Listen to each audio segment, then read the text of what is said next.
Essay, more dangerous, Warriors or Lakers? It's going to be sacrilegious to say what I'm saying, but I'm going to say the reigning defending champion Golden State Warriors. I am fully aware that on the road they have the third worst defensive rating, and at home they have the third best defensive rating. I don't understand what the hell is going on with the Warriors that are 9-30 on the road. They played good for like the first 12 to 15 minutes yesterday, and then after that, without Jokic on the floor to go against them, I didn't know who the hell they were. But damn it, they still the Warriors. And when I think about the Warriors, I think about postseason. I think about Steph Curry and Klay Thompson, the greatest shooting backcourt in the history of the game. It's without question. You know this. You know this, RJ. There has never been a shooting backcourt better than them. Steph Curry is the greatest shooter that God has ever created. Klay Thompson is top 5 all time. Didn't like the fact that he missed those 2 wide open threes near the end of the game yesterday. They could have won the game. But damn it, the bottom line is this. They're champions. They're tested. And when I think about the Lakers, don't get me wrong, we all know who LBJ is, LeBron. Okay? Listen, if Anthony Davis, my only issue with Anthony Davis is him missing games, not what he does when he plays games, okay? So I don't have those issues with him. The Beasley, Vanderbilt, D'Angelo Russell, I love the pickups. I love the fact that they're an elite defensive team since those guys have arrived. The only thing that I could say in the Lakers' favor, however, RJ, Shanae, is that they playing with house money because the expectations ain't great. That's all I could say. In terms of anything else, I'm sorry. Listen, I love LeBron James, Mount Rushmore, number 2 all time on my list, not number 1, but number 2. But damn it, sometimes he's questionable at that free throw line. I got to see it, okay? I got to see these other brothers with their playoff lives on the line and what they're going to do. I know D'Angelo Russell and Beasley and Vanderbilt and their brothers could play, okay? But they ain't Steph Curry.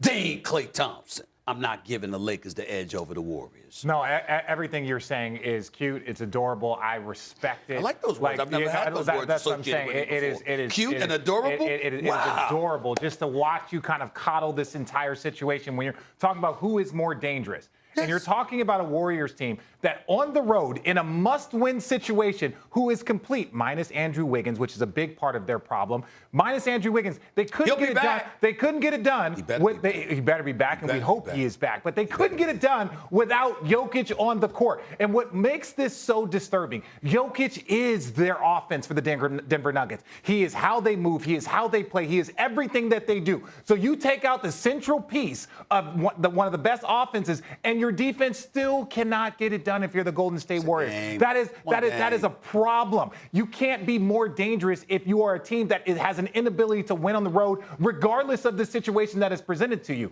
That is this unrealistic. So when we're talking about the Lakers and the way they play, this started basically at the trade. When the trade happened, this momentum started. LeBron went down, and then their momentum continued. They continued to build once LeBron was gone. Then LeBron comes back, and it looks like they're continuing to build. So if I'm looking at a team right now going into the postseason, who is more dangerous? Is it the team that's been building for the last 2 months, or is it the team that continues to struggle? This is not a small sample size. This is over the course of an 82-game season. They've got 9 wins on the road. And you're going to tell me that they're going to go on the road against the best teams in the world and get it done? That, to me, is just unrealistic.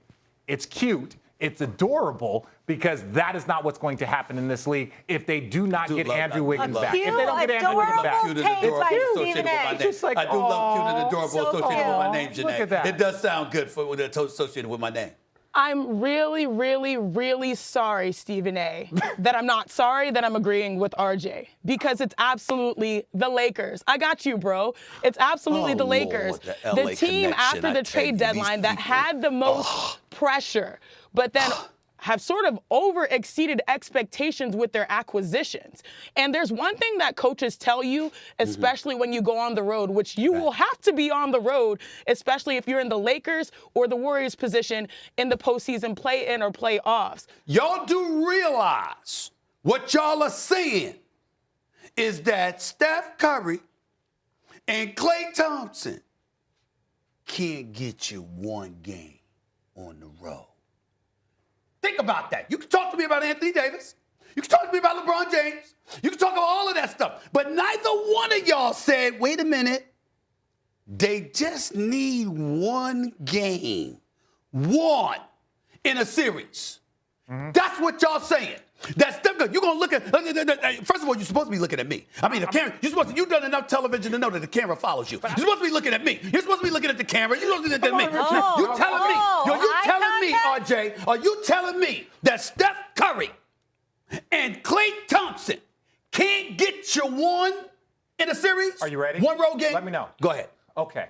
That's assuming that they are perfect at home. That's assuming. Okay. That's assuming. But this is what I'm saying. Well, you brought up the road. Well, I'm just talking about they got to be perfect at home. This is the postseason, Stephen A. I'm not saying they're going to be perfect. So you're going to say, so whoever they're playing against, you're going to assume that they can't win on the road in Golden State? You're going to assume that? Because you're going to say Golden State's going to guarantee the one, and then Golden State's just got to get me one on the road. They're going to get those three. This is the biggest thing. Right now, if you're talking about the Lakers versus the Warriors, if you're talking about which team is most dangerous, Anthony Davis doesn't have to do this over 82 games. He doesn't have to do it over 40. Right now, they need to do it over 25 games, over 15 games, and we believe that. But what we do not know is if Andrew Wiggins is going to come back. If Andrew Wiggins does not come back. He got to come back, man. If he does not come back. He got to come back, man. If he does not come back, why you ain't putting that out there in the universe? He got to come back, I want him back. But if he doesn't, because whatever space he needs, I want him to have. If that means he needs the summer, if that means he needs another more weeks. Come on, man. I'm just saying. Come on, man. You can't have it both ways. You can't have it both ways. Listen. Are you going to give him the space he needs? Listen. Are you going to give him the space he needs? Wait. I can give you the space that you need and want him back during the regular season. Listen. Let's call it what it said. Listen, because we ain't coming back to this subject. Let's call it what it is. Whatever you doing, whatever's going on, nothing but support and respect for you. You still getting the check. Yeah. You getting the check. You ain't so out of it that you don't forget to make sure that the check is in the bank account. The playoffs are coming. Stephen A. is dead wrong about this, and I don't care if Andrew Wiggins comes back or not. It took a while for this team to grow on me, but this new Lakers is much better than the Warriors. One thing they didn't even mention, and to me, it's the Warriors' biggest problem, is the turnovers. The Warriors turn the ball over at an embarrassing rate for a Western Conference contender, let alone the defending champs. They are second in turnovers, behind who? The Houston Rockets, the worst team in the NBA. The Warriors can't even take care of the ball in late game situations. We saw recently what happened against Minnesota.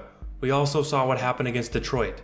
Their season is on the line. If they're not going to do it now, when are they going to do it? With their new additions, the Lakers have much better depth than the Warriors.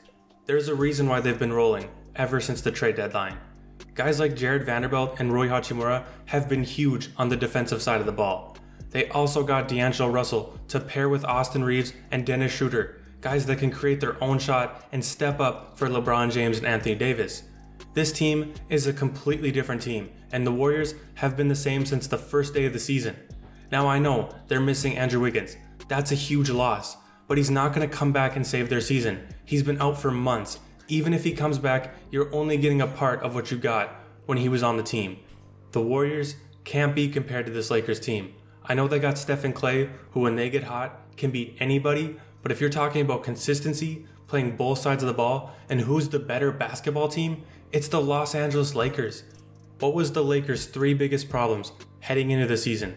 It was their health, the consistency of Anthony Davis, and Russell Westbrook's wild play. Well, now they're fully healthy, they no longer have Russell Westbrook, and in terms of AD, he's been a monster, but even if he isn't, they have plenty of pieces to step up for him. Steph Curry has been the only consistent player on the Warriors this season. Klay Thompson has had a lot of bad shooting nights, and they're still stemming from those injuries all the way back from a couple years ago. He's still trying to find that rhythm.